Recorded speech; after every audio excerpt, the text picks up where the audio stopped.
Hello everyone, ऋषि ने recently एक video upload किया और जिसमें उन्होंने बताया कि उन्होंने क्यों वो वीडियोस रिकॉर्ड किए थे। अब देखो, मैं भी कहीं बाहर जाती हूँ और अगर वीडियो रिकॉर्ड कर लेती हूँ, या अगर मेरी जो पार्टनर है या फिर मैं अगर किसी का पार्टनर हूँ, कोई डांट देता है या कुछ झगड़ा हो जाता है, कभी कभी शूट हो भी जा सकता है क्योंकि उनका काम ही है वो ब्लॉगिंग का।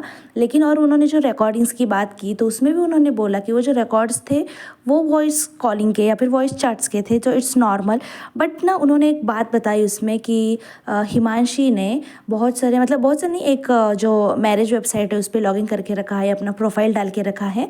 और ना मैंने भी देखा बहुत सारे कमेंट्स में भी वो लोग बोल रहे हैं उसके बारे में।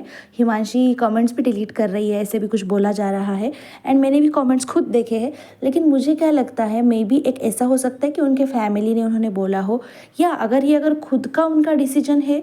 तो मुझे ऐसे लगता है, अगर आप 3-4 साल से एक रिलेशनशिप में दे रहे हो, कुछ एफर्ट्स कर रहे हो और उसके बाद भी आपको प्यार या फिर जो आपको रिलेशनशिप से चाहिए वो अगर आपको नहीं मिल रहा है, तो आप फिर इतनी जल्दी उससे मूव ऑन नहीं कर पाते, पहली चीज़।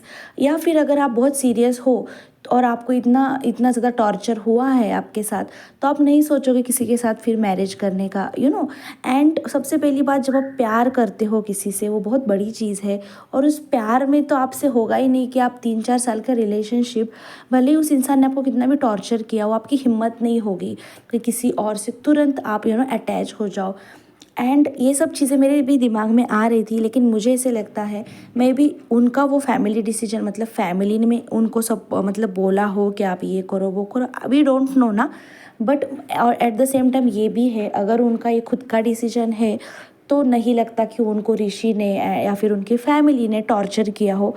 अब लगता है ऐसे, जैसे दोनों ने भी जो वीडियो बनाया ना, उसमें इतने कुछ स्ट्रॉन्ग एलिगेशंस है ही नहीं। जैसे उन्होंने बोला ऋषि का अफेयर था, ओके देन व्हाट, अगर अफेयर था तो आप उनके साथ रिश्ता ख़त्म कर दो और अपना जर्नी शुरू करो। आप सेटलमेंट करके अनलीगली सेटलमेंट इलीगली सेटलमेंट करके भी आप खुश रह सकते हो, अगर आप उनके साथ खुश नहीं हो। लेकिन ये जो ड्रामा इन लोगों का चल रहा है, सॉरी टू से but it's a drama, because इतने बड़े बड़े झगड़े होते हैं लोगों के, और जिन झगड़ों में पता नहीं किस क्या क्या हद पार हो जाती है, इतना मारा जाता है, पीटा जाता है औरतों को 10-10 साल से। लेकिन फिर भी वो ये कोर्ट कचहरी का चक्कर नहीं लगाना चाहते क्योंकि वो बहुत बड़ा मामला हो जाता है।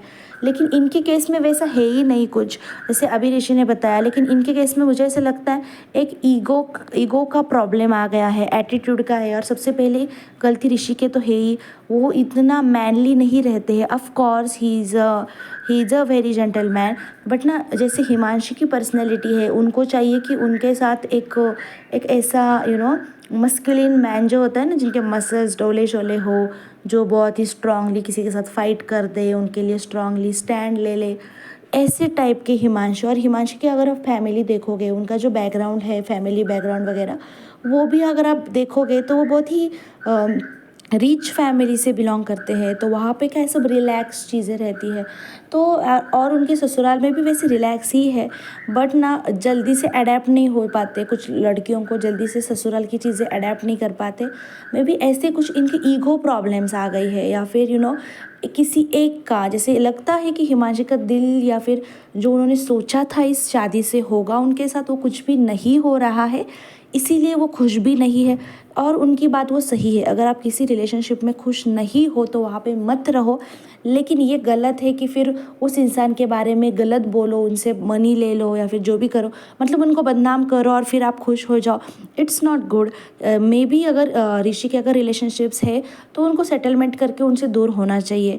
ये इतना बड़ा झगड़ा ऐसे लगता नहीं है जैसे दिखाया जा रहा है, पर पता नहीं। अब उन्होंने जो मैरिज वेबसाइट्स पे लॉगिन किया है, वो तो उससे तो थोड़ा सा डाउट आ ही रहा है कि वो पता नहीं क्या है हिमांशी जी के बारे में, वो सीरियसनेस नहीं दिख रही है कि एक रिलेशनशिप में वो खुद सीरियस थे, ऐसे नहीं लग रहा है। ऐसा मेरा मानना है। आपको क्या लगता है कमेंट सेक्शंस में ज़रूर बताएं। एंड ये जो रिव्यूज़ दिए जाते हैं वो हर कोई अपने अपने पर्सनल एक्सपीरियंस से बोल रहा है। तो कमेंट्स में कोई भी किसी को ये ना बोले कि ये क्यों है वो क्यों है, क्योंकि ये सबका पर्सनल एजेंडा है, कौन किसको कैसे सोचता है।